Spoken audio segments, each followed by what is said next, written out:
उमेदवारांनिशी पक्षाची मोट बांधण्यात आणि सर्व शक्तीनिशी लढा देण्यामध्ये आदित्य ठाकरे कायमच अग्रेसर दिसतात.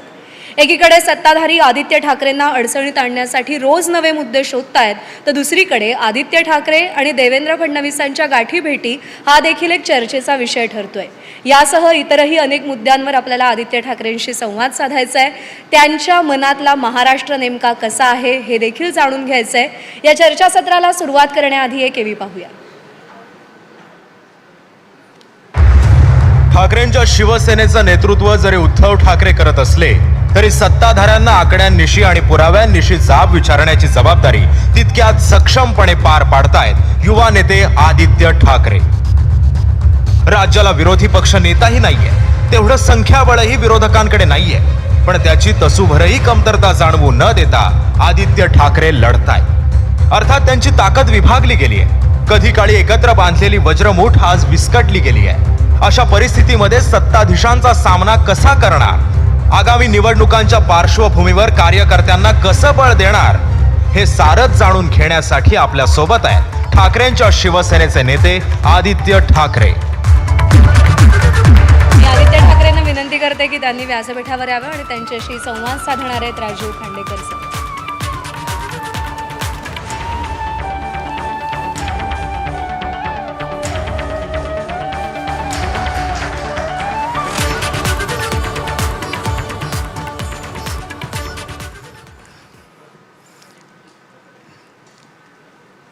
आदित्य, कार्यक्रम महाराष्ट्राच्या व्हिजनचा आहे आणि महाराष्ट्राच्या व्हिजनबद्दल आपल्याला नंतर जेवढा वेळ मिळेल तेवढं बोलायचं आहे, तेवढंच बोलायचं आहे. पण त्याआधी गेल्या काही दिवसांमध्ये ज्या प्रकारच्या बातम्या, ज्या नव्या कॉन्ट्रावर्सीज सुरू झालेल्या आहेत, त्यामुळं लोकांच्या मनामध्ये बरेच प्रश्न आहेत आणि जर त्या प्रश्नांकडे न जाता मी जर व्हिजनच्याकडं गेलो तर ते काय बरं दिसणार नाही. त्यामुळं अर्थातच या आपल्या मुलाखतीची किंवा गप्पांची सुरुवात करताना मला पहिला प्रश्न विचारायचा आहे. तो गेल्या 2-3 दिवसांपासून दिशा सॅलियन या प्रकरणानं शिवसेनेला आणि तुम्हा सगळ्यांना घेरण्याचे नव्यानं प्रयत्न सुरू झालेले आहेत. हा प्रश्न ह्या पद्धतीनं कधी उपस्थित होईल असं जेव्हा हे सगळं दिशा सॅलियनच्या मृत्यूचं प्रकरण झालं होतं तेव्हा असा चुकून तरी मनात विचार आला होता का? बघा, तुम्हाला सांगू का, आम्हाला खरं 2-3 अधिवेशन जे आत्ता मध्ये होऊन गेली तेव्हा आश्चर्य वाटत होतं की हेच परत भूत चालू कसं नाही केलं. कारण जेव्हा जेव्हा भाजप अडचणीत येतं तेव्हा काही कॉन्ट्रोवर्सी काढत राहतं. मग ते औरंगजेब असेल, त्याच्या आधी अबू आझमी होते, आता ते नाही तर कधी मी असतो. बदनामीचा प्रयत्न गेले 5 वर्ष सतत चालू राहिलेला आहे. म्हणजे व्हिजनबद्दल पण जर बोलायचं झालं, आज पहिला प्रश्न तुमचा हा येतोय, ह्याचं कारणच हे की भाजपकडे आज जे सत्ताधारी आहेत त्यांच्याकडे व्हिजन नसल्यामुळे कुठे ना कुठेतरी विषय भरकट ठेवायचा, विषय आपल्याला दुसरीकडे नेट राहायचं. ठीक आहे, ते करत राहतील. नाही, पण हा विषय खास करून जेव्हा त्या मुलीच्या वडिलांनीच जेव्हा आता कोर्टाकडे धाव घेतली आहे. आज देवेंद्र फडणवीसांनी असं सांगितलं की कोर्ट ज्या पद्धतीचे निर्देश देईल त्याप्रमाणे आम्ही कारवाई करू. कोर्टात आहे, कोर्टात बोलू, पण त्याचा व्हिजनशी काहीच संबंध येत नाही. नाही, पण ते बरोबर आहे. त्यामुळे आपण व्हिजनकडे जाण्यापूर्वी, कारण हे आत्ताचं सगळ्या माध्यमांमध्ये मी तुम्हाला का हे ओळखून आणून देत आहे, तुमच्या नजरेत का आणून देत आहे, हाच त्यांचा मुद्दा आहे की आपण आज ठीक आहे, आपण चॅनलवर बसलो आहे, कदाचित घरी गप्पा मारत बसू, तुम्ही नाही तर मी नाही तर दुसरं कोणतरी बसेल, पण महाराष्ट्रासाठी काही होतं आहे का, महाराष्ट्रात काही होतं आहे का, आणि महाराष्ट्रात ज्या काही दुर्घटना घडत आहेत, मग ते महिलांवर वाढते अत्याचार असतील, वाल्मिक कराडचा विषय असेल, खरा हक्का कोण आहे, एका मंत्र्याला राजीनामा द्यायला लागला, इथपासून सुरू झालेलं ते कोणीतरी येऊन बोलतं की मराठी ही काही मुंबईची भाषा नाही आहे, घाटकोपरची भाषा वेगळी आहे, इथपासून औरंगजेबापर्यंत ह्या सगळ्या विषयांवर नेण्यासाठी हे आपल्याला रंगत ठेवलेलं आहे. ठेवू दे त्यांना. नाही, पण माझं काम एवढंच आहे की परत सगळ्यांना मुद्द्यावर आणायचं.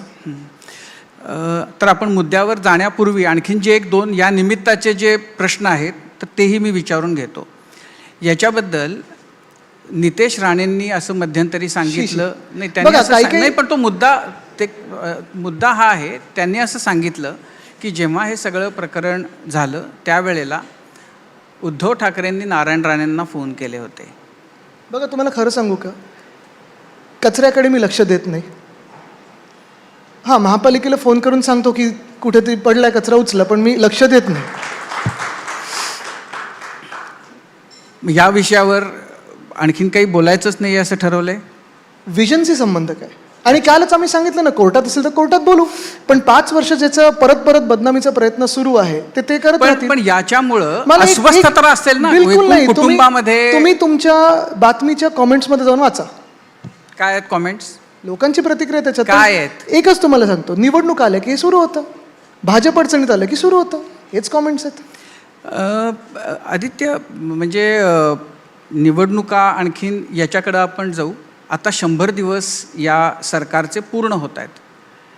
या 100 दिवसांमध्ये विरोधी पक्षांनी त्यांची जी जबाबदारी आहे ती उत्तमरित्या पार पाडली आहे असं म्हणता येईल आपल्याला. तुम्हाला सांगतो परत एकदा, कारण हे परत एकदा मी का विजनवर खेचतोय, कारण आज इथे मी आलो एवढ्यासाठी चालू आहे की सत्ताधारी पक्ष असेल किंवा विरोधी पक्ष असेल, ह्याचे रोल्स काय आहेत, किती कोणी एकामेकांबद्दल बोलायला पाहिजे, किती कोणी रस्त्यावर यायला पाहिजे. कारण पुढचा प्रश्न कदाचित आपला हाही असू शकेल की विरोधी पक्ष किती आंदोलन करत आहे, रस्त्यावर आलं आहे का, किती आम्ही हाऊस अडवू शकलो आहे. मला वाटतं विजनमध्ये जेव्हा माझी जरी जी काही आठवण आहे, मी पहिल्यांदा मंत्री म्हणून विजनच्या कार्यक्रमात आपण मला बोलवलं होतं की हे सगळं ठीक आहे, आता निवडणूक झालेल्या आहेत. म्हणजे आपण बोलता बोलता हे पण बोललात की निवडणुकांवर आपण बोलू, पण निवडणुका झालेल्या आहेत, जो काही निकाल यायचा होता तो आलेला आहे. आता पुढे जे आम्ही हाऊसमध्ये पण बोललो आणि जे बाहेर पण येऊन बोलतो की दोन्ही बाजूनी सत्ताधारी पक्ष असेल की विरोधी पक्ष असेल, महाराष्ट्राला आपण नक्की काय देत आहोत. विधिमंडळात जेव्हा आपण बसतो, कायदेमंडळात जेव्हा आपण बसतो, तेव्हा महाराष्ट्रासाठी काय चांगलं करत आहोत हे एकमेकांशी संवाद करून, सूचना घेऊन, जे काही चुकत असेल आमचं किंवा त्यांचं, हे एक मध्यमार्ग काढून कायदेत बनवणं गरजेचं आहे, त्याच्यावर चर्चा करणं गरजेचं आहे, ते त्याचं अंमलबजावणी होते का हे बघणं गरजेचं आहे.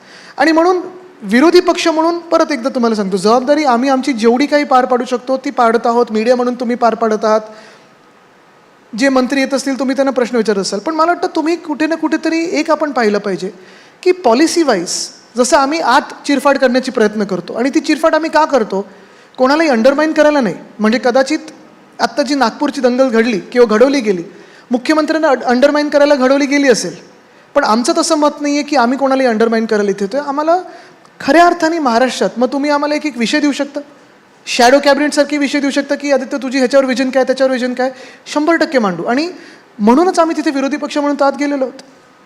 नाही, हे मुख्यमंत्र्यांना अंडरमाइन करण्याचा हा प्रयत्न आहे असं शिवसेना, म्हणजे संजय राऊत म्हणाले, तुम्ही सगळेच जण म्हणतात. काल RSSची पण आपण जर भूमिका पाहिली तर RSSनी पण स्पष्टपणे सांगितले की औरंगजेब आणि हे जे काय आहे ते आत्ता विषयाशी निगडीत नाही आहे किंवा साधारणपणे वेळेशी त्याचा काही ताळमेळ नाही आहे. पण एक आपण पहा, सगळा जो विषय हा काढला गेला, छत्रपती संभाजीनगरमध्ये त्याची कबर आहे, तसं पाहायला गेलं तर ASIच्याच हातात आहे. आता मोठे पत्र लागलेत त्याच्या संरक्षणासाठी. पण हे सगळं होत असताना नागपूरमध्येच का दंगल झाली? म्हणजे माझं हे मत नाही की कुठेही दंगल व्हायला पाहिजे, कुठेही व्हायला नको, पण जिथून गडकरी साहेब येतात, जिथे मुख्यमंत्र्यांचं शहर आहे, ते मुख्यमंत्र्यांचा मतदारसंघ आहे, तो आजूबाजूला असेल किंवा तोच असेल, पण तेच शहर आहे, गृहमंत्री तिकडचेच आहेत, म्हणजे मुख्यमंत्री स्वतः गृहमंत्री आहेत, आणि एखादी दंगल घडते तेव्हा आम्ही विरोधी पक्ष म्हणून कोणावर तुटून पडतो? मुख्यमंत्र्यांवर पडतो. प्रशासन ढिल आहे म्हणतो ते कोणावर जबाबदारी जाते? मुख्यमंत्र्यांवर जाते. कायदे सुव्यवस्थेची परिस्थिती ढासळली हे म्हणतो तेव्हा कोणावर जातं? मुख्यमंत्र्यांवर जातं. जे मुख्यमंत्री डायव्हॉर्सला जाऊन गुंतवणूक आणण्याचा प्रयत्न करतायत किंवा पर्यटन वाढवण्याचा प्रयत्न करतायत, नागपूरला आपण नेहमी बोलतो की तिथून चंद्रपूर आहे, तिथे बाजूला ताडोबा आहे, तुम्ही तिथे टायगर टुरिझम वगैरे करू शकता, पर्यटक येतील का? म्हणजे कुठे ना कुठेतरी मुख्यमंत्र्यांना कारभार जमत नाही आहे असं त्यांच्याच सरकारमधून, असं म्हणत नाही की लगेच जे माझ्यानंतर त्यांना तुम्ही विचारा, ते मला वाटतं थांबलेत की मी कधी निघतोय, ते येणार नाहीत तोपर्यंत. पण कोण आहेत पुढचे?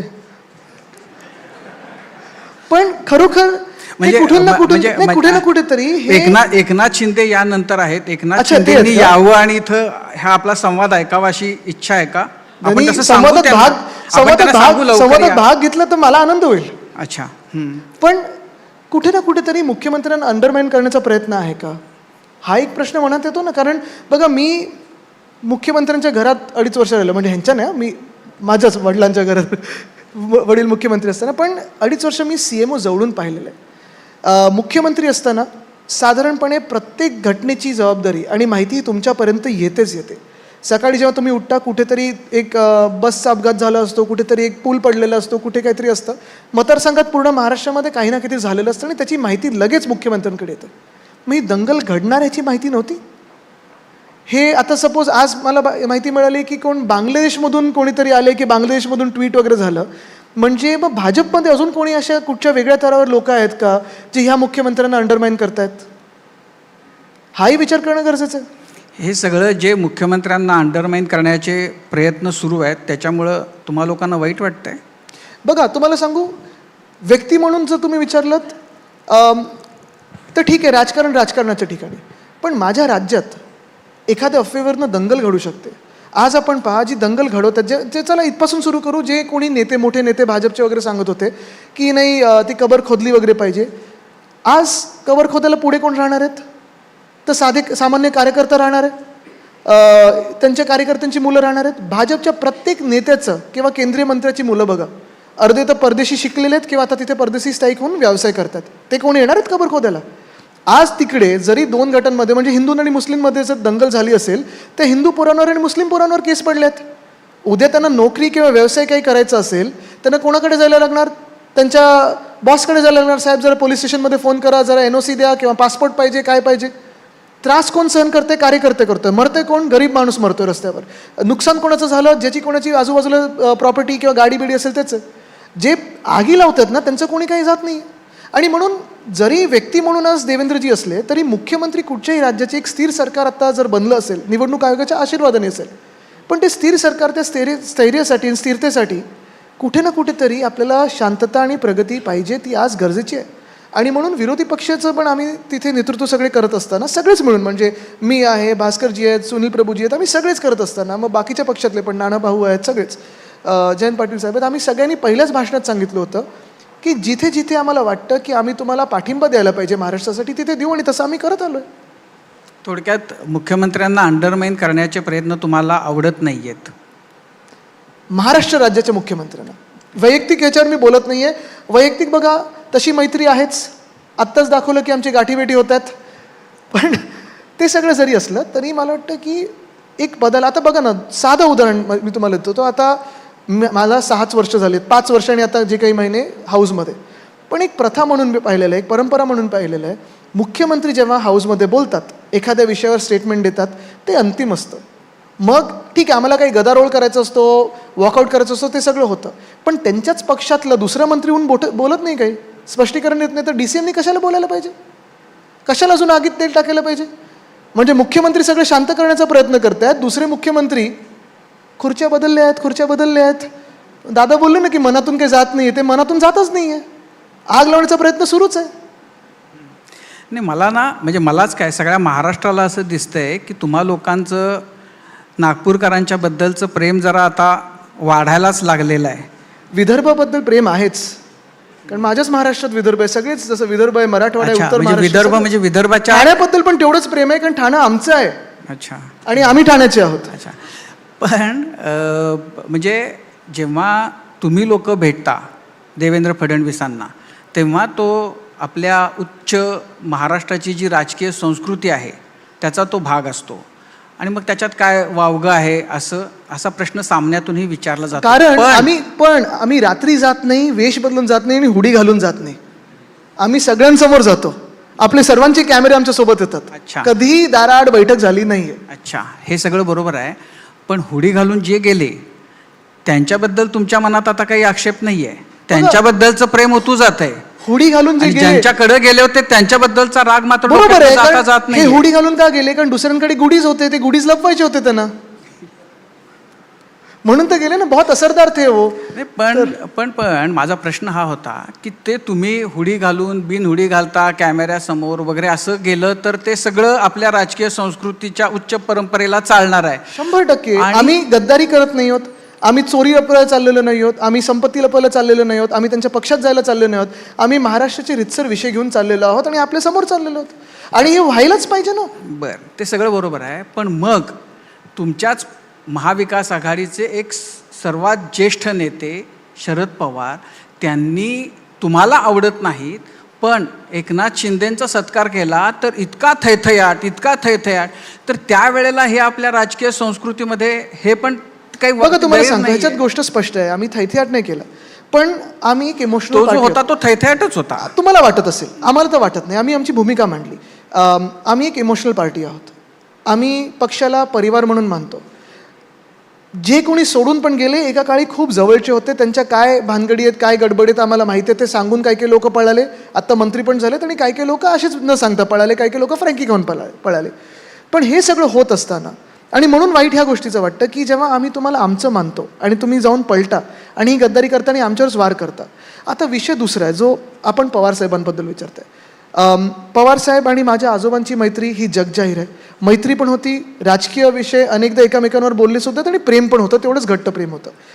माझे वडील देखील त्यांना खूप एका वेगळ्या पद्धतीने मानतात, एक प्रेम आहे, वेगळं नातं आहे. माझं देखील तसंच नातं आहे. मी जेव्हा जेव्हा त्यांच्या घरी जातो, ऑफिसला जातो, अनेकदा गप्पा होतात, त्यांचा अनुभव ऐकत असतो.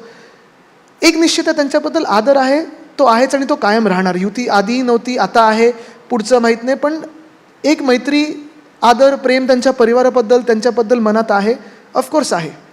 पण जेव्हा त्यांनी एखाद्या गद्दार व्यक्तीचं, किंवा ज्यांनी आत्ता महाराष्ट्राची आपण राजकीय संस्कृती बिघडवलेली आहे, गढूळ केलेलं आहे, राजकारण नुसतं पैशाचं केलेलं आहे, घाणेरडं केलेलं आहे, त्यांच्याबद्दल कौतुक झालं अशा एका मोठ्या व्यक्तीकडून, कुठे ना कुठे ते दुःख होतंच आणि ते व्यक्त होतं.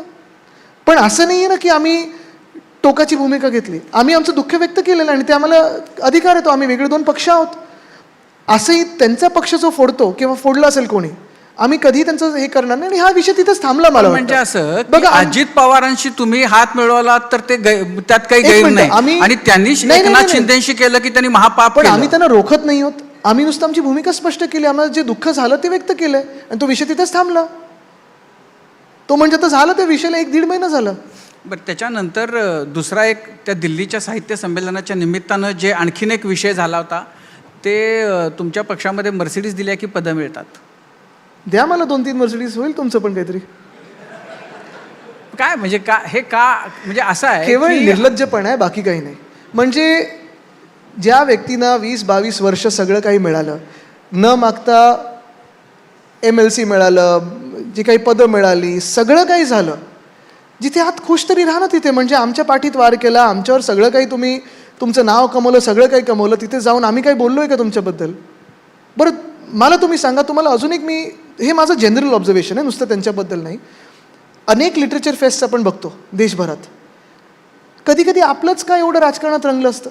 माझं तर मत आता असं व्हायला लागलं की ह्या लिटरेचर फेस्टमधून राजकारणी लोकांना बाहेर ठेवलं पाहिजे, कारण आमच्या हातात माईक आला की आम्ही राजकारणच बोलतो. जर आपल्या साहित्य संमेलनात तो एक दर्जा द्यायचा असेल, अर्थात तिथे खूप मोठे कवी असतात, खूप मोठे लेखक असतात, पण त्यांच्याबद्दल कधी मीडिया लिहितच नाही, कारण आम्हीच जाऊन तिथे एवढा गोंधळ घालून येतो ना की त्यांच्याबद्दल कधी लिहिलंच जात नाही. तर हा पण कदाचित विचार एक होणं गरजेचं आहे की आमची खरोखर तिथे गरज आहे का. म्हणजे आपण आता निवडणुकीचे निकाल वगैरे लागल्यानंतर पहिल्यांदाच भेटतो, म्हणून ज्या पद्धतीचे निकाल आले आणि ज्या पद्धतीनं वाताहत झाली सगळ्या विरोधी पक्षांची, ह्या महाविकास आघाडीचं भविष्य काय दिसतंय तुम्हा लोकांना? काय हे असंच चालू राहणार आहे? हे सगळे पक्ष असे जसे आत्ता आहेत तसेच राहतील, पुढच्या इलेक्शनला अशाच पद्धतीनं सामोरे जातील? एक आहे निश्चितपणे की निकाल अपेक्षित नव्हता, अनपेक्षित होता, आणि हे आपल्यालाही माहिती आहे तेवढं, आम्हालाही माहिती आहे तेवढं. जे कोणी ग्राउंडवर फिरत होते, जो काही राग सरकारच्या विरोधात दिसत होता, जो काही राग काही नेत्यांविरुद्ध दिसत होता, तसे निकाल काही ट्रान्सलेट झाले नाही आहेत. आता ह्याचं विश्लेषण खूप चालू आहे. पहिल्यांदा लोक EVMच्या पण थिअरीवर विश्वास ठेवायला लागलेले आहेत. काही लोकांनी ज्यांनी हमखास मतदान केलं, त्यांच्या बूथवर असेल, त्यांच्या वॉर्डात असेल, जे आजूबाजूला चर्चा करत होते, जे काही बाकीचे यंत्रणा असतात, पोलीस यंत्रणा असेल, मीडियाचे असतील, ह्यांचा कोणाचाही विश्वास आत्ताच्या निकालावर नाही की एवढा डिफरन्स होऊ शकत होता. कदाचित त्यांना वाटलं होतं की 15-20चा फरक असेल, पण आम्हालाच 15-20 करून ठेवलं ह्यांनी. हा निकाल कोणालाही अपेक्षित नव्हता. पण विश्लेषण करत असताना आता अनेक गोष्टी याच्यातून बाहेर यायला लागल्यात, ज्या मी सतत बोलत आलो ना की निवडणूक आयोग ह्याचा आशीर्वाद ह्या भाजप सरकारसोबत होता. वोटर फ्रॉड, आत्ताच सुप्रियाताई, संजय राऊत साहेब आणि राहुलजींनी तिथे दिल्लीत प्रेस कॉन्फरन्स घेतली. त्याच्यात 118 मतदारसंघांमध्ये 47 लाख मतदार कसे वाढलेत, बरं त्याच्यातून 99 कसं भाजप किंवा महायुती सरकार जिंकलेलं आहे, हे तर झालंच. परत शेवटच्या तासात जेव्हा मतदान बंद होतं 76 लाख मतं कशी वाढली. तुम्ही मला सांगा ना, माझ्याकडे पण किंवा कुठेही 3 दिवस सलग रिव्हिजन होऊ शकतं का? म्हणजे EVM आपण कशासाठी आणलं आपल्या देशामध्ये? तर एकदा मतदान झालं ते पारदर्शकपणे व्हावं, आणि दुसरी गोष्ट म्हणजे डिजिटली असेल किंवा टेक्निकली असेल त्याच्यात काही फॉल्ट नसायला पाहिजे. बरोबर आहे, मी मत दिलं, झालं, एकदा सील झाल्यानंतर मतदानाची पेटी माझी सील झाल्यानंतर मतं वाढतात कशी, रिव्हिजन होते कसं? बरं, रिव्हिजन मी समजू शकतो, काही ठराविक 30-40 मतं वाढली, पण 12% मतं वाढतात ओव्हरऑल महाराष्ट्रामध्ये ओव्हर 3 days, जेव्हा मतदान पेटी तुमच्या मतदान केंद्रात CCTV मध्ये लॉकटअप आहे. हे होऊ कसं शकतं? म्हणजे कुठे ना कुठेतरी गडबड काहीतरी आहे ना, आणि ह्याच्यावरनंच आता आम्ही पण विरोध करत आहोत. ह्याच्याबद्दल मध्यंतरी जेव्हाही म्हणजे मुंबईमध्ये सुद्धा प्रेस क्लबनं काही टेक्निकल एक्सपर्ट्सना आणलं होतं, आणि त्याच्यामध्ये त्यांनी की होऊ शकत नाही अशा नाही, तुम्हाला सांगतो, कारण ह्याच्यात काय आहे की बेसिकली जेव्हा इलेक्शन कमिशननी सांगितलं होतं की हॅकॅथॉन ते करतायत, त्यांनी आयडियाज मागवले होते, आणि तो EVMचा डब्बा काचेच्या डब्यात आमच्या सगळ्यांचं म्हणजे जे कोणी तिथे गेलो ते त्यांच्या समोर ठेवला होता. हात तर लावू दे ना त्याला. बरं, तुमचं कंट्रोल युनिट कुठून येतं, कोण बनवतं, प्रीलोडेड प्रोग्राम आहे का त्याच्यात? दुसरी गोष्ट म्हणजे हॅक असेल नसं होत तरी प्रीलोडेड प्रोग्राम तर टाकू शकता तुम्ही, काउंटिंगच्या वेळी टाकू शकता, सिम्बल लोडिंग जेव्हा होतं त्याच्यात करू शकता. एकदा ते बघू द्या. तुम्ही VVPATसाठी ती जी काही काच लावली ती काळी लावली, ती परत पारदर्शक ट्रान्सपरंट करा. आणि बेसिक गोष्ट ही आहे ना, सोर्स कोड सांगा ना मला काय आहे त्याचा. नाही, बरं, जिथे इलॉन मस्क ज्याच्यासाठी आता सगळे टॅरिफ कमी करतात, इलॉन मस्क अमेरिकेत सांगू शकतो की EVM वर विश्वास ठेवू नका, तिथे आपण चाललोय मागे. नाही, पण एलॉन मस्क नंतर हेही सांगितलं ना की आता भारतामध्ये जर ते करून दाखवले तर आपणही विचार करायला हरकत नाही. आता परत इलॉन मस्कनी टाकले ना ग्रॉकवर, विचारा ग्रॉकला. पण म्हणजे ही जी आपली एक पद्धत आहे की म्हणजे कधीतरी मला आठवतं की जेव्हा मनसेला खूप जागा मिळाल्या होत्या तेव्हा बाळासाहेब ठाकरेंनी असं विधान केलं होतं की हे इलेक्शन म्हणजे वोटिंग मशीनची गडबड आहे आणि त्यामुळं मनसेच्या एवढ्या जागा बघा, आल्या. आम्ही ना कधीही आमचं स्टँड बदललं नाही आमची EVMच्या धोरणावर. जेव्हा तुमच्या सीट येत होता तेव्हा तुम्ही कधी बोललेले नाही, तसं. आम्ही की लोकसभेत अरे काहीतरी बहुतेक गडबड आहे, आमच्या एवढ्या सीट कशा राजूजी आल्या? एक मिनिटं, लोकसभेत आम्ही विषय बदलला होता का? लोकसभेनंतर विषय बदलला होता का? लोकसभेत त्यावेळी तर तुम्ही- महाराष्ट्रात आम्ही जिंकलोच होतो ना. त्यावेळेला तर तुम्ही असं म्हटलं नाहीत की वोटिंग मशीन मध्ये नाही, गडबड आहे, तेव्हा तर तुम्ही आम्ही- लोकांचा आमच्यावर विश्वास आहे नाही, म्हणून नाही, आम्हाला एवढ्या आम्ही सीटा मिळाल्या एकच म्हणत सांगितलं, होता. आम्ही एकच सांगितलंय की त्यावेळी कदाचित जास्ती गडबड करू शकले नाहीत, पण अजूनही आमचा दावा आहे की 70 सीटवर भाजपने घोळ केलाय, नाहीतर आज सरकार त्यांचं केंद्रात बसत नव्हतं. अच्छा, म्हणजे आता इलेक्शन्स झाल्या आणि आत्ता जो मुद्दा आहे तो हाऊस सुरू आहे. जे विषय माध्यमांमधून इतके लावून धरले जात आहेत, मग तो एखाद्या शेतकऱ्याची आत्महत्या असेल, तो कैलास वगैरे सारखा असेल, संतोष देशमुख देशमुख असेल, असेल, सूर्यवंशी आहे, अनेक आहेत. तर ते हाऊसमध्ये त्या पद्धतीनं उचललेले का दिसत नाहीत? म्हणजे त्या हेच तर तुम्हाला सांगतो मी, कारण आत्ता जर तुम्ही गेले 3 आठवडे पाहिलात, आबू आझमी झाला, औरंगजेब झालं, मग अजून काहीतरी विषय, मग आदित्य ठाकरे, मग अजून कोणतरी, काय भरकटवर ठेवायचं आपल्याला, विषयांवर लक्ष केंद्रित करू द्यायचं नाही, विचलित करायचं. आणि मुद्द्याचा जो विषय असतो ना, किंवा साधारणपणे महत्त्वाचे मुद्दे असतात, हे हाऊसमध्ये उत्तरं द्यायचीच नाही त्यांना. बरं, हे मोठे विषय तर सोडा, तुम्ही गॅलरीत आज पण आम्ही जे प्रश्न विचारलेत ना, प्रत्येक उत्तर कुठच्या ना कुठच्या, तर एक तर मला एक कळत नाही, आज तुम्ही खास त्यांना विचारा जे येणार आहेत ना माझ्यानंतर, उपमुख्यमंत्री आहेत, मुख्यमंत्री जर स्वतःच्या खात्याची उत्तरं देतात, लक्षवेधी असेल किंवा प्रश्न उत्तराचा तास असेल, हे तिथे असून स्वतःच्या खात्याची उत्तरं का नाही देऊ शकत आहेत? पहिल्यापासून मला कपॅसिटी त्यांची माहिती आहे किती कमी आहे, तरी आम्ही त्यांना नगरविकास खातं वगैरे माझ्या वडिलांनी पक्षांनी त्यांना दिलं होतं.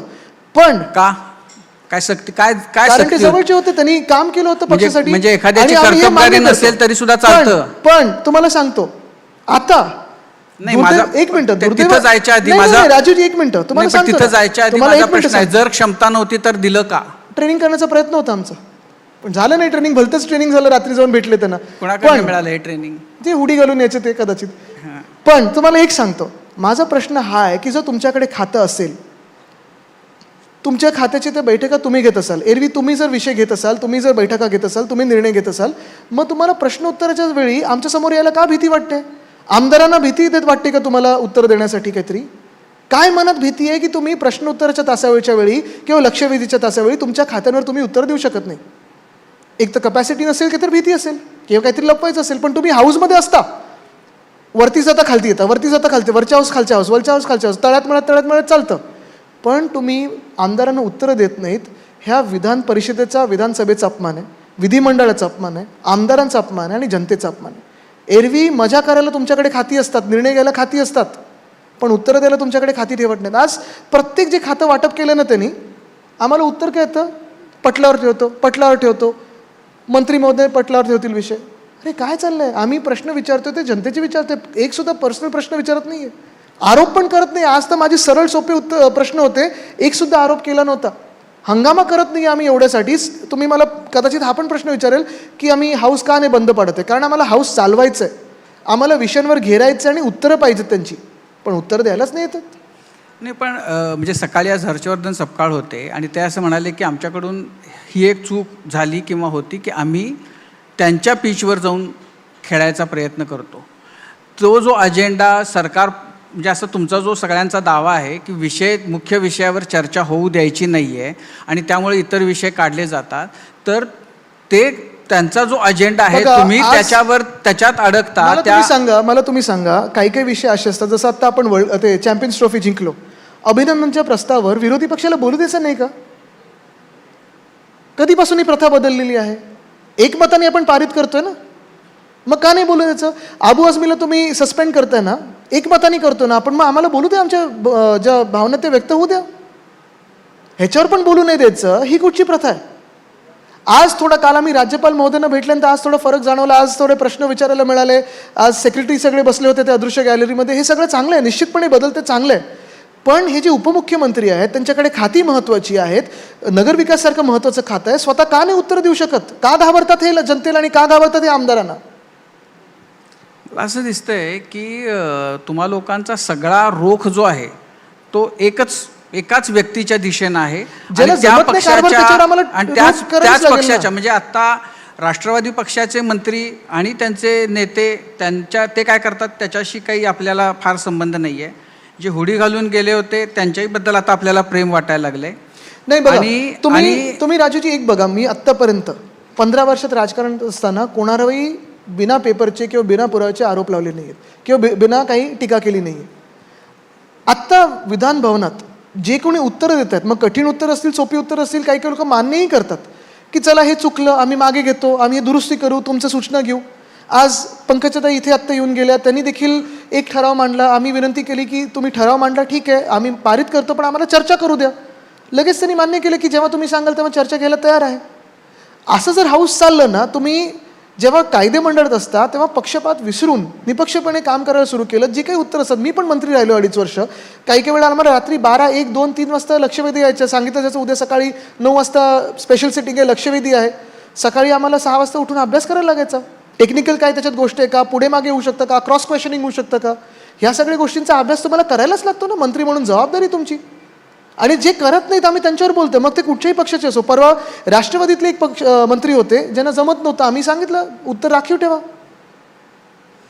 पण आदित्य, हा इतकं मॅसिव्ह मॅन्डेट मिळाल्यानंतर सत्ताधारी पक्षाला विरोधी पक्ष म्हणून काम करणं तुम्हा लोकांसाठी किती चॅलेंजिंग झाले. आणि या गेल्या साधारण 100 दिवसांमध्ये, 100 दिवस व्हायचेत अजून, पण या गेल्या 2-2.5 महिन्यांमध्ये कोणते विषय असे आहेत की ज्याच्यामुळं की अरे हे निर्णय झाले, हे चांगलं झालं, विरोधी पक्षात आपण असलो तरी महाराष्ट्रासाठी चांगलं झालं असं वाटतंय, आणि असे कोणते विषय आहेत की जे व्हायला पाहिजे होते अजून जे होत बघा, निर्णय खूप होत आहेत, विषय असे खूप जाहीर होत आहेत, पण त्याच्या पुढे काही होतंय का, हा एक प्रश्न राहतोय. साधारणपणे 100 दिवस हा हनीमून पिरियड मानला जातो आणि त्याच्यात सगळं काही गोड लिहून येतं मुख्यमंत्र्यांबद्दल किंवा सरकारबद्दल. पण एक साधारणपणे आता आपण पाहतो एक लॅकलस्टर कारभार चालू आहे. म्हणजे तुम्ही मंत्रालयात फिरा, मंत्र्यांना भेटा किंवा कुठेही, सगळं काही एकदम मंद शिथिल असं झालेलं आहे. आणि प्रॉब्लेम हाच होतोय ना की जे काही आम्ही पण सूचना करत आहोत त्याच्यावर पुढे काही अंमलबजावणी होत नाही. आज तर आपण पाहिलं असेल रस्त्याच्या विषयावर, मुंबईच्या रस्त्याच्या विषयावर मी 2 वर्ष सांगतो की हा घोटाळाच आहे. त्याच्यावर नुसतं आम्ही नाही तर भाजपचे आमदार पण चौकशी मागतायत, सगळ्या पक्षाचे आमदार चौकशी मागतात, जे मी 2 वर्ष बोलतोय. ते खातं कोणाकडे? तुमच्याच पक्षाचे पूर्वीचे नगरविकास मंत्र्यांकडे. नगरविकास मंत्री कोण होते त्यावेळी? मुख्यमंत्री नगरविकास मंत्री होते. सांगितलं कोणी होतं 2 वर्षात आम्ही खड्डेमुक्त रस्ते करू. तेव्हा पण मी बोलत होतो की जो कोण माणूस सांगतो की मी खड्डेमुक्त रस्ते 2 वर्षात करीन मुंबईचे, खोटं बोलत आहे. आणि हेच माझं सांगणं आहे सगळ्यांना की कुठेतरी हे सेन्सेशनलिझम कमी केलं पाहिजे, कुठेतरी उगाच काहीतरी स्टेटमेंट देणं कमी केलं पाहिजे आणि कामाचं बोला, मुद्द्याचं बोला. पण आज पण आपण पाहतोय साधारणपणे हाऊसमध्ये जे काही विषय आहेत आम्ही सगळेच मांडतोय. काल आम्ही पाण्याच्या विषयावर बोलत होतो. मला वाटतं ते डॉक्टर कुटे त्यांनी खरोखर चांगलं भाषण केलं. मी त्यांना नंतर सांगितलं सुद्धा, भाजपचे आहेत पण मी कौतुक करतो त्यांचं. टेक्निकल भाषण केलं. 2 वर्षामध्ये पहिल्यांदा सायंटिफिक टेम्परचं भाषण मी ऐकलं.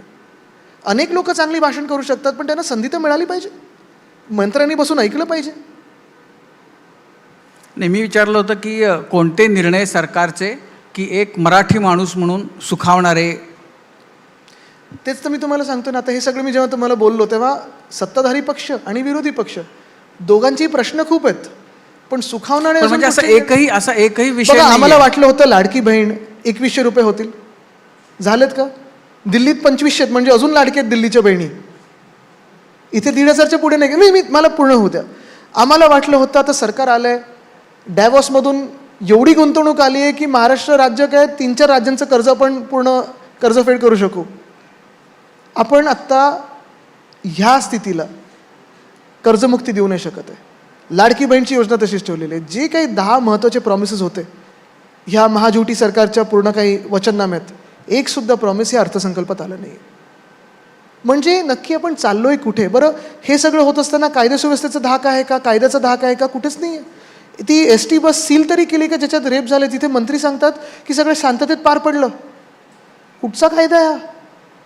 म्हणजे कुठे ना कुठेतरी चांगलं काही नवीन सरकार आलं आहे आणि थोडं फेरबदल झालं आहे, रिशफल झालं आहे काहीतरी, हे वाटायला तर पाहिजे. थोडी उत्सुकता पाहिजे, थोडी एक्साइटमेंट पाहिजे. पण आता हाऊसमध्ये ना मंत्री बसतात ना काय ना काही. आजपासून काल आम्ही राज्यपाल महोदयांना भेटलो आणि आज थोडं सुधारल्यासारखं वाटतंय. तर पुढचे काही दिवस बघू. लाडकी बहीण ही इलेक्शनमध्ये गेम चेंजर ठरलं होतं. आता म्हणजे लाडक्या बहिणीमुळं एक मोठं परिवर्तन महाराष्ट्रामध्ये झालं आहे, ही फॅक्ट आहे. तुमची लाडकी बहिणीच्याबद्दल तुमची काय भूमिका आहे पक्ष म्हणून? माझी भूमिका स्पष्ट आहे. एक, जी आम्ही वचनं दिली असतात ती पाळायला पाहिजेत. मग त्याच्यात तुम्ही सहसा कोणी अर्थशास्त्रांबद्दल बोलाल, कदाचित वेगळी भूमिका असू शकते. इकॉनॉमिक्स हे वेगळं चालतं, सरकार हे वेगळं चालतं, हे नेहमीच आहे. कारण नाही तर दोन्ही कधी एकत्र जात नाही. पण हे जरी असलं, तुम्ही ज्या मुद्द्यावर निवडणुका जिंकतायत, एक वेगळी कातडी लागते तुम्हाला की तेच मुद्दे नंतर तुम्ही कचऱ्याच्या टोपीत टाकायचे. ज्याच्यावर तुम्ही जिंकलात ते 2-3 मुद्दे तरी आत्ता पहिले अर्थसंकल्पात आणा. ते न करता 46,000 कोटीची जी तरतूद केली होती मागच्या वर्षी, आता किती केली? 30,000 कोटी केली आहे. म्हणजे ते तर कमीच केले, त्याच्यात आता कपात लागली, पूर्ण कट लावायला लागले. ते यादीतच 10 लाख बहिणी मला वाटतं कमी केले त्याच्यात की जास्तीच. आणि हे सगळं होत असताना तुम्ही 1,500च ठेवता. म्हणजे यादी कमी केली तरी वाढवत नाही तुम्ही. काय चाललंय? शेतकरी आत्महत्या करतोय. आजच मी वाचलं की महाराष्ट्रात कदाचित देशात सर्वाधिक शेतकरी महाराष्ट्रात आत्महत्या करतात. सोयाबीन तुम्ही सांगितलं होतं आम्ही विक्रमी हे करू, काही पुढे झालं नाही. तर मुद्दा हाच आहे ना की जे काही चाललं आहे ते कितपत योग्य. आणि आज विजन महाराष्ट्रामध्ये मला हेच विचारायचं आहे की लाडकी बहीणबद्दल माझं मत असेल किंवा कर्जमुक्तीबद्दल असेल, कधीही कुठच्याही राजकारणी माणसाबरोबर इकॉनॉमिस्ट कधी एका टेबलवर बसू शकत नाही, कारण 2 वेगळे मतप्रवाह असतात. पण हे जरी झालं तरी एक मध्य मार्ग काढून तुम्हाला काहीतरी चांगलं देता येतं ना. पण मग जेव्हा तुम्ही वारंवार आम्ही तर सांगितलं 3,000 देऊ. बरं, लाडका भाऊ तिथे योजनाच बंद केली. नाही, मी असं विचारतोय की जेव्हा तुम्ही मुख्यमंत्र्यांच्या तुमच्या भेटी होतात तेव्हा कोणते मुद्दे होते किंवा आहेत? आता EV पॉलिसी जी होती महाराष्ट्रासाठी, नाही ना, हेडलाईन्स देत नाही तुम्हाला, गंमत करतोय. नाही पण असं आहे की अशा चर्चा आणि असं तर ते प्रेम जे उतू चाललंय त्याच्यामुळे त्याच्यामुळे मुख्यमंत्र्यांना भेटलो ना. एकदा गिरणी कामगारांच्या घराबद्दल होतं, एकदा पोलीस हाऊसिंगबद्दल होतं, एकदा माझ्या मतदारसंघातले काही विषय होते, जसं सावली बिल्डिंग आहे, BDDचं प्रोजेक्ट आहे, असे अनेक काही काही विषय असतात त्याच्याबद्दल भेटतो. नाही, EV पॉलिसीबद्दल वगैरे. पण तुम्हाला अजून एक सांगतो, मी एक विनंती करतो सगळ्याच मीडियाला की हे आम्ही आधी पण बोलून झालं आहे की मुख्यमंत्री किंवा कुठचेही मंत्री आणि विरोधी पक्षातलं कोणी जेव्हा भेटतं ना तेव्हा हा नॉन इव्हेंट असला पाहिजे. 2-2.5 वर्षामध्ये वातावरण एवढं गढूळ झालेलं होतं आणि कदाचित गेल्या 5 वर्षामध्ये की हा एक इव्हेंट व्हायला लागला. सगळे कॅमेरे आमच्या मागे धावतात, मग कॅबिनमध्ये येण्याचा प्रयत्न करतात, बाहेर आल्यावर वेगळीच चर्चा रंगते. हा एक नॉन इव्हेंट असायला पाहिजे. आम्ही एकाच राज्याचे आमदार आहोत, आम्ही एकाच राज्यातून निवडून आलेलो आहोत आणि जनतेची प्रश्न घेऊन, जनतेची कामं घेऊन आम्ही कधी कधी जाऊ शकतो. असं आहे की अशाच भेटींचं नंतर त्याचं परिणाम काय झाले ते महाराष्ट्रानं बघितलंय आणि त्याच्यातनं महाराष्ट्राच्या राजकारणाचं काय वाटोळं झालंय ते आपण 100% सगळे अनुभवतो आहोत. आणि त्याच्यामध्ये सगळेच पण पक्ष, आम्ही ते वाटोळं करू देणार नाही, होऊ देणार. सगळेच जण सारखेच त्याच्यामध्ये सामील आहेत. पण आम्ही नाही होत. म्हणजे असं आहे की आम्ही एका मिनिटात ती खुर्ची सोडली होती, आम्ही ती ठेवू शकलो असतो, खुर्ची चिकटून बसू शकलो असतो. नंतर कोर्टाचा पण निर्णयात आपण पाहिलं असेल, कोर्टाने देखील तेच सांगितलं होतं की जर उद्धव ठाकरे जर मुख्यमंत्र्याचं पद सोडत नव्हते तर आम्ही त्यांना रिइन्स्टेट करू शकलो असतो. तरी उद्धव साहेबांनी एका मिनिटात सोडली, कारण खुर्चीचा मोह नव्हता. पण आता त्या गोष्टीचा आणि पश्चाताप आहे. असा एक सुद्धा राजकारणी व्यक्ती मला दाखवा की ज्यांनी खुर्ची एका मिनिटात सोडली असेल. आता त्या गोष्टीचा बिलकुल नाही. मला होतोय. माझ्या वडिलांचा अभिमान आहे. कशाचा पश्चाताप कशाचा होतोय? कशाचाही नाही. कारण जेव्हा तुम्ही कोणासोबत काम करता, आम्ही तरी अंधविश्वास म्हणजे बाकीचे लोक काही काही अंधभक्त असतात, आम्ही अंधविश्वास ठेवून काम करतो आणि तो विश्वास तसाच आमचा अजूनही जे लोक आमच्यासोबत आहेत त्यांच्यावर तसाच आहे. आदित्य, मधल्या काळामध्ये इंडिया आघाडी झाली आणि त्याच्यातून म्हणजे लोकसभेच्या नंतर तर खूप अपेक्षा निर्माण झाल्या होत्या. ह्या म्हणजे त्याच्यानंतर आता त्या आघाडीचं जे आत्ताचं स्वरूप आहे, काय त्याचं भविष्य दिसतंय, काय होणार आहे त्याचं पुढं? भविष्य दिसते म्हणजे आपण पहा, देशात लोकसभा लेवलवर आमची तर युती पक्की आहे, विधानसभेत देखील आत्ता पक्की आहे. महाविकास आघाडी म्हणून आम्ही इथे आहोत, देशभरात इंडिया आघाडी म्हणून आम्ही काम करत आहोत. मित्रपक्ष जे आहेत, कदाचित विचारधारा काही वेगळ्या असतील, जसं NDAमध्ये पण आमचे होते. 29 पक्ष जेव्हा होते, वाजपेयी साहेबांचं सरकार होतं, नंतर मोदी साहेबांचं सरकार होतं, आम्ही त्याच्यात होतो. पण एक पक्ष नसल्यामुळे, आम्ही सगळेच काही एक नसल्यामुळे वेगळ्या विचारधारा असू शकतात. पण जे देशातले महत्त्वाचे विषय आहेत ते आम्ही एकत्र मांडण्याचा प्रयत्न करतोच ना हाऊसमध्ये. अलीकडेच केजरीवालांशी वगैरे तुमच्या होते भेट. भेटी झाल्या. Yes. त्यावेळेला काँग्रेसच्या भूमिकेवर शिवसेनेनं टीका केली होती. हरियाणाच्या इलेक्शन, दिल्लीच्या इलेक्शन्स, महाराष्ट्रामध्ये सुद्धा तशीच स्थिती आहे का? आत्ता असं आहे की विधानसभेच्या वेळेला असं दिसलं की मनसेच्यामुळं शिवसेनेच्या जवळपास 8 ते 10 जागा जिंकून आल्या. म्हणजे अगदी वरळीमध्ये सुद्धा मनसेच्या उमेदवारानं 19,000 मतं घेतली आणि आदित्य ठाकरे 9,000च्या साधारण फरकांनी जिंकून आले. ह्या सगळ्याचा विचार जेव्हा महापालिकेच्या इलेक्शन्स होतील तेव्हा या दृष्टीनं काही होऊ बघा, आता शकतं? हे एलिमेंट आपण नवीन आणलं, पहिल्यांदा हे विश्लेषण मी ऐकतोय. पण मला एक विश्लेषण माहिती आहे की निवडणूक आयोगामुळे भाजपचं सरकार आलंय. कोणाला किती मतं मिळाली, मला किती मिळाली, कोणाला किती मिळाली, कोणी किती मतं खाल्ली, हा सगळा वेगळा विषय. पण एक स्पष्ट आहे, महाराष्ट्रात जे ह्यांचं सरकार बसलंय ते निवडणूक आयोगाच्याच आशीर्वादामुळे बसलंय. दुसरं कोणाचा आहे ना पाठिंबा नव्हता. म्हणजे हे इतकं सोपं ॲनालिसिस त्याचं इतकं सोपं आहे का? म्हणजे आहेच. 47 लाख मतं, मला सांगा, 18 वर्षापूर्वी 47 लाख लोक जन्माला आले होते का जून आणि ऑक्टोबरच्या मध्ये? नाही, मुद्दा आणि असा आहे. 76 लाख लोकांना एवढंच वाटलं का की आता 6 वाजलेत, मतदान बंद होतं, आता मतदान केंद्रावर जाऊ. पण म्हणजे आणि नंतर EVM, ते कुठचं पिक्चर होतं ना मध्ये, ते मशीन आता मग रोबोट बनतं, मग ते वॉरियर बनतं, ट्रान्सफॉर्मर्स, तसं EVM स्वतः मतदान करायला लागलं 3 दिवस नंतर की 12% तर मतदान वाढवायचंय. पण हे तुम्हाला सिरियसली असं वाटतं की- आहे, सिरियसली आहे. म्हणून तर तिघांनी पत्रकार परिषद घेतली. नाही तर सुप्रियाताई, राऊत साहेब आणि राहुल गांधी कशाला बसतील का मंचावर पत्रकार पण परिषद? हा मुद्दाही ज्या पद्धतीने तुम्हाला लावून धरायला पाहिजे होता, तुम्हाला तो हा लावून मी नाही लावून धरता धरलाय. आला. बघा, तुम्हाला हाही सांगू- तुम्हाला म्हणजे असं झालं नाही की नाही विरोधी राजूजी, एक पक्षांना मिनिटं. नाही, एकही मुद्दा मी तुम्हाला 1 मिनिट, सॉरी इंटरप्ट करतोय. हा मुद्दा लावून धरायला आम्हाला मीडियाचा देखील तेवढाच सपोर्ट हवा आहे, कारण आपण देखील लोकशाहीचा चौथा स्तंभ आहात. आत्ता जो अर्बन नक्सल कायदा येतो ना, त्याच्यात तुम्ही काही एक स्टेटमेंट त्यांच्या विरोधात कराल, तुम्ही उद्या जेलमध्ये जाल. नाही, पत्रकार तर जेलमध्ये गेलेलेच तेवढं आहे. जेवढं तुम्ही बघा जगभरात जिथे जिथे लोकशाही मजबूत आहे तिथे पत्रकारिता इंडिपेंडेंट आहे आणि तिथे काही विषय हे सातत्याने लावून धरलेले असतात. आता आम्ही कितीही आंदोलन केलं, रस्त्यावर उतरलो, सगळं काही केलं, आपण करता, निश्चितपणे करता, पण काही ठराविक जे चॅनल्स असतात त्यांनी पण तेवढेच विषय घेतले पाहिजेत, कारण हा फायनली तुमचा आमचा विषय नाही, हा देशाचा विषय आहे. नाही, मुद्दा असा आहे की मीडियानं मीडियाचं काम केलं पाहिजे आणि मी जबाबदारी नाही ढकलत आहे. नाही, मी मी बोलतो असं ते म्हणतो हे असायला पाहिजे आणि आम्ही जिथे चुकतो तिथे तुम्ही आम्हाला ठोका, बिलकुल बरोबर, ठोका. ते बरोबर आहे. पण मीडियानं मीडियाचं काम केलं पाहिजे आणि दुर्दैवानं आज असं झालंय की महाराष्ट्रामध्ये आत्ताचे जे विषय आहेत, म्हणजे संतोष देशमुखचं प्रकरण जर मीडियानं या पद्धतीनं लावून धरलं नसतं तर नसतं तो पुढे. वाल्मिक मी तुमचं कराड- अभिनंदन करतो, 100% करतो. तर त्यामुळं पण त्याच सोबत आम्ही तेवढाच विषय तो लावून धरला होता. मुद्दा हा आता येतो जेव्हा हेच की- मी सांगतो, हे जेव्हा इक्वेशन बसतं तेव्हा सत्ताधारी पक्ष कितीही मजबूत असला त्यांना उत्तर द्यावं लागतं. बरोबर आहे. मी असं म्हणतोय की मीडियाचं काम करतो, पण ज्यांनी प्रश्न विचारले पाहिजे त्यांचं जर साठं लोटं असेल आणि मीडियानं कितीही प्रश्न विचारले म्हणजे कोणाचं? तरी विधानसभेमध्ये विधान परिषदेमध्ये जर त्या विषयांची तड लावली जात नसेल तर मीडियानं कितीही राजूजी, आम्ही केलं तरी रोज पायऱ्यांवर बसतो, रोज प्रश्न विचारतो, आम्ही रोज हाऊस बंद पाडण्याचा प्रयत्न करतो, वरच्या हाऊसमध्ये पाडतो सुद्धा, खालच्या हाऊसमध्ये देखील आम्ही अनेकदा प्रश्न विचारलेत. नागपूरचं अधिवेशन बघा, बीड आणि परभणी, मग गृहमंत्री बोलले होते ना केंद्रीय की आंबेडकर फॅशन झालं, त्याच्यावर देखील आम्ही बोललो होतो. महाराजांचा अपमान सोलापूरकरनी केला, कोरटकरनी केला, जेवढा कोश्यारींनी केला होता त्याच्यावर पण आम्ही बोलत आलेलो आहे. आता तर अटक करा हे सांगतोय, पण हेच सगळं लपवायला हे भलते सलते विषय आणतात. पण आदित्य, आत्ता काय असे विषय आहेत की जे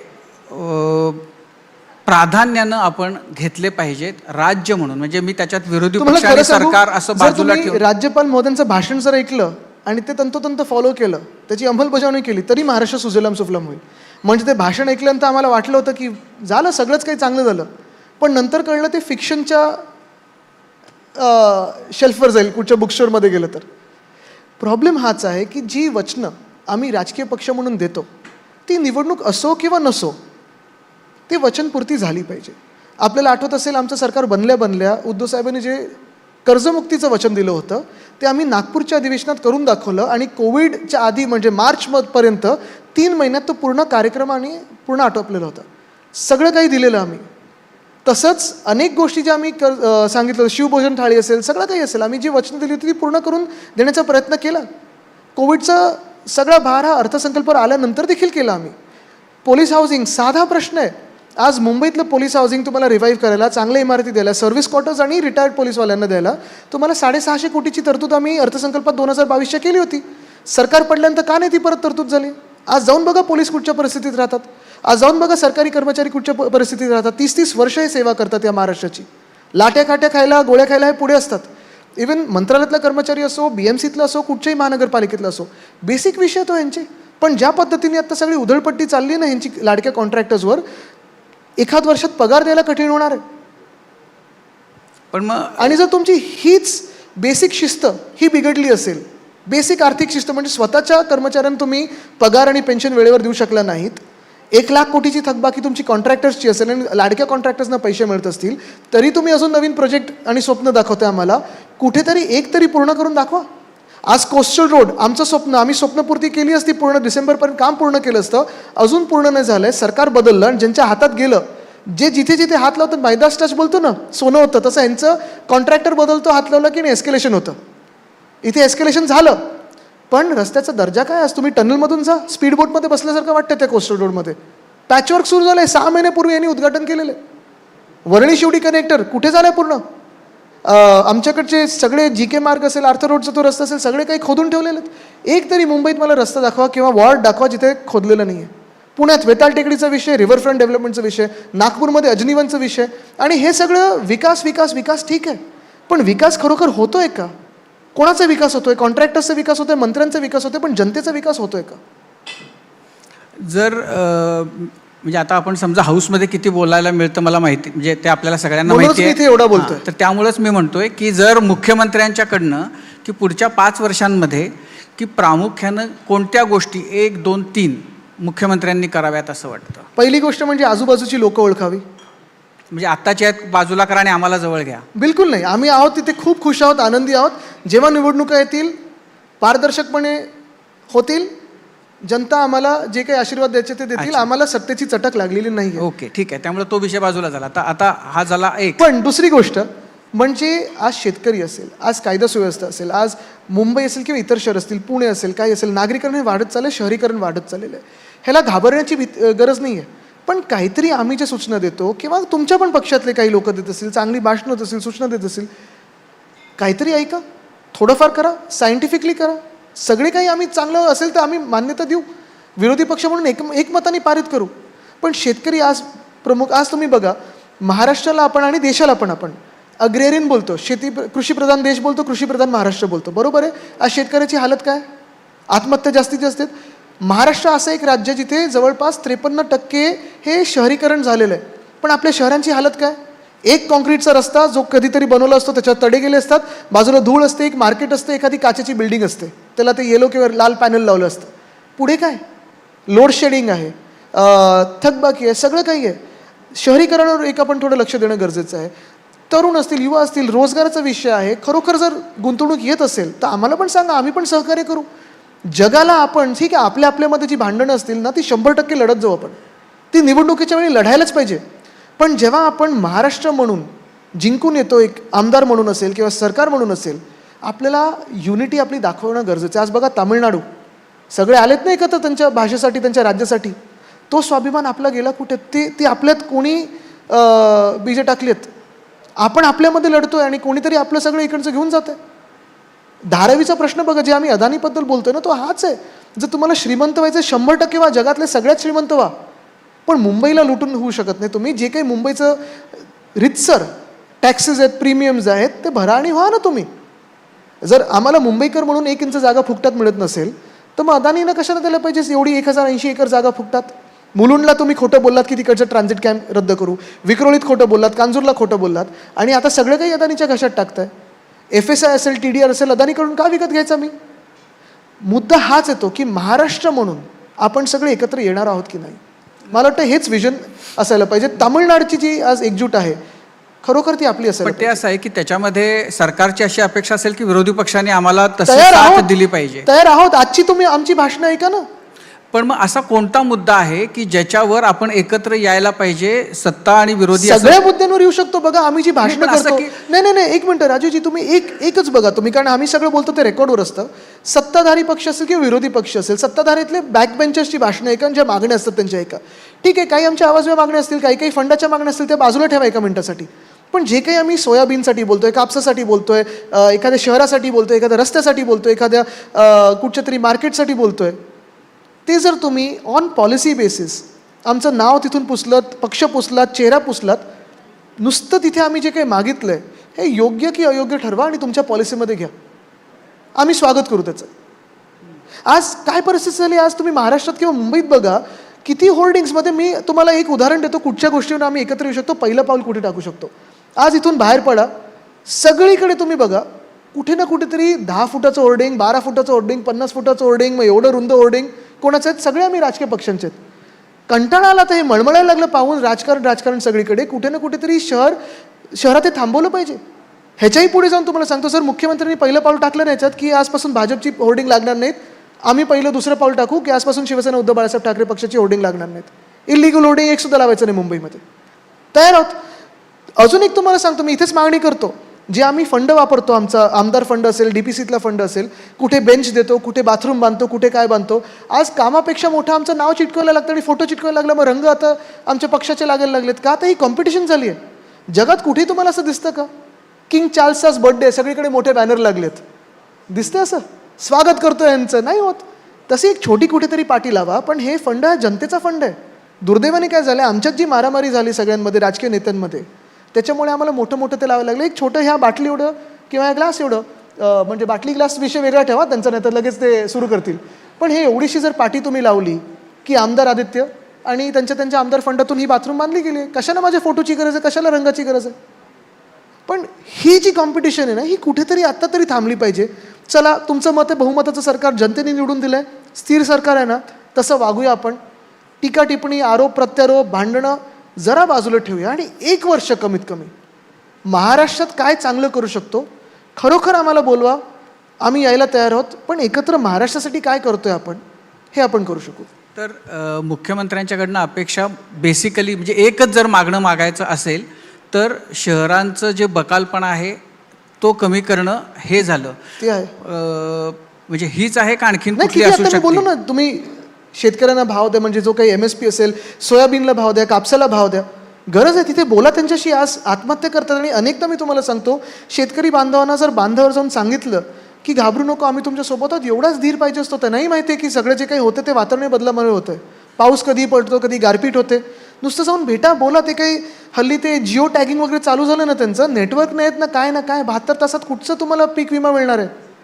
धीर द्या त्यांना, बस झालं. पण तेवढं जरी दिलं तुम्ही, पोलिसांना सांगा तुम्ही की रस्त्यात जी कुठची गँग असेल, कोणी उलटी सुलटी गाडी चालवली, पकडा त्यांना रस्त्यावर. आज कोस्टल रोडमध्ये टनलमधून गाड्या उलट्या यायला लागल्यात, कुठेही युटर्न मारतात. एक्सप्रेसवर जा किंवा मरीन ड्राईव्हवर जा किंवा गल्लीत जा, रॉंग साईडनी गाड्या येतात, तुम्ही ठोकलात तर तुमच्यावर केस होते. ह्या काही गोष्टीत ना पोलिसांचा धाक किंवा वचक एक असला पाहिजे राज्यामध्ये. तोच गायब झालाय. कोणी राजकारणी, सगळे जे गुंड आहेत, टोळ्या आहेत, मंत्रालयात जाऊन रील बनवतात. पण जसं तो मुद्दा आहे की सगळ्या राजकारण्यांनी होर्डिंग्ज विद्रूप करणारी शहरांना होर्डिंग्ज जशी बंद केली पाहिजेत, तसंच सगळ्या राजकारण्यांनी, सगळ्या राजकीय पक्षांनी जो कोणी गुंड आमच्या पक्षात असेल त्याला आम्ही लाथ घालू अशी एकत्रितपणानं भूमिका करा, घेण्याची आमच्या सगळ्यांच्या सह्या घ्या, आता तयार आहोत. आता ह्याच्यात तुम्हाला एकच सांगतो, कारण केसेस सगळ्यांवर असतात.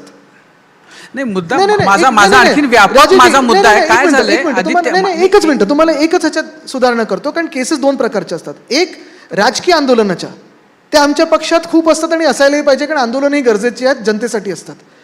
जेही गुंड असतील, चोरीमारी करणारे असतील, लुटणारे असतील, ज्यांच्यावर असे केसेस असतील, हिनियस क्राईमचे असतील, 100% त्यांना आत्ता बाद करा, आम्ही आत्ता सही करून द्यायला तयार आहोत. नाही कारण असं आहे की वाल्मिक म्हणजे हा आणि फार गंभीर प्रश्न महाराष्ट्रभरामध्ये आहे आणि दुर्दैवानं आपण कधी काळी बिहार उत्तर प्रदेशला हसत होतो, पण आज तर ते बोलतात की महाराष्ट्राचं जे तुम्ही आमचं नाव घेऊन आम्हाला बदनाम हां, करताय. कारण असं आहे की वाल्मिक कराड आज सापडला आणि धनंजय मुंडेंना राजीनामा द्यावा लागला, पण कुठल्याही जिल्ह्यामध्ये आपण गेलो तर त्या जिल्ह्यातला सगळ्यात मोठा जो कोणी गुंड असतो त्याला तिथल्या सगळ्यात मोठ्या राजकीय नेत्याचं आशीर्वाद आणि त्याचा वरदहस्त असतो, म्हणून तो सगळी मस्ती तिथं करू शकत असतो.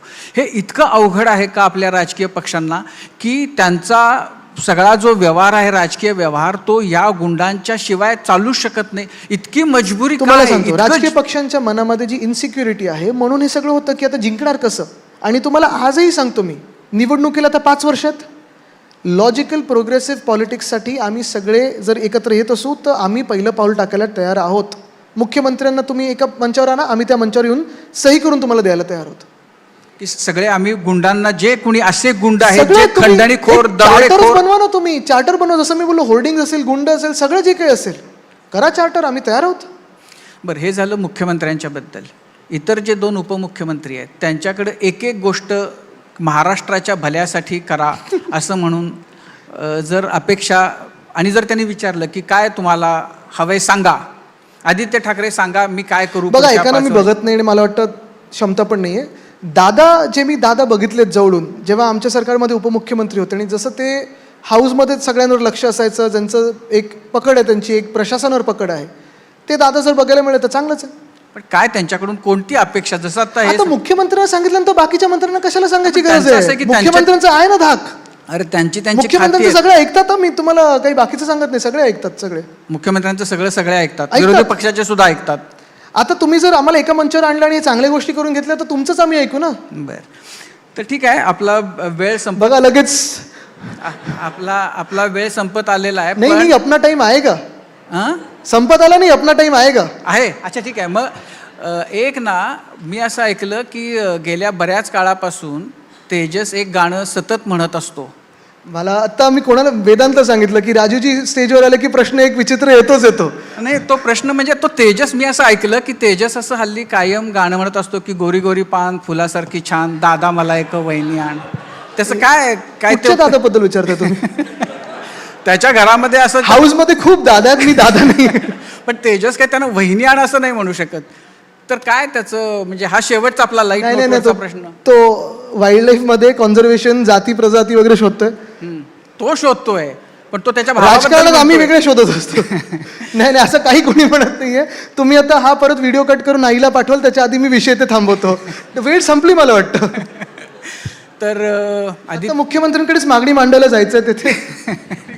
तर खूप शुभेच्छा, खूप अपेक्षा धन्यवाद. आहेत. आणि खरंच जर असं झालं, आणि जर म्हणजे आपल्याकडं आज महाराष्ट्राची ही स्थिती आहे की ग्रामीण भाग असेल, शहरी भाग असेल, बकालपणा, शेतीचे प्रश्न, बेरोजगारीचे प्रश्न, आरोग्याचे प्रश्न. आता कोल्हापूरमधले तो व्हिडिओ बघितला मी, 200-400 लोक तो केस पेपर काढण्यासाठी रांगेमध्ये उभे आहेत. दवाखान्यात तर डॉक्टर नाही, डॉक्टर आहेत तर तुम्हाला खरं औषधं सांगू नाही. राजूजी, एक ह्याच्यात काय आपण करू शकतो, म्हणजे आपणच पुढाकार घ्या पाहिजे. तर मंत्री महोदय कुठच्या एखाद्या विषयाचे, आणि आम्ही 10-12 आमदार, तुम्ही एक राऊंड टेबल घ्या आणि नॉन पॉलिटिकल एखाद्या विषयावर जर आम्हाला तुम्ही चर्चा करून रेकॉर्ड करून महाराष्ट्रासमोर दाखवलं की आमच्या पण आयडियाज काय आहेत, आमच्या सूचना काय आहेत, सोल्युशन काय आहेत, सोल्युशन बेस्ड पॉलिटिक्स करूया ना आपण.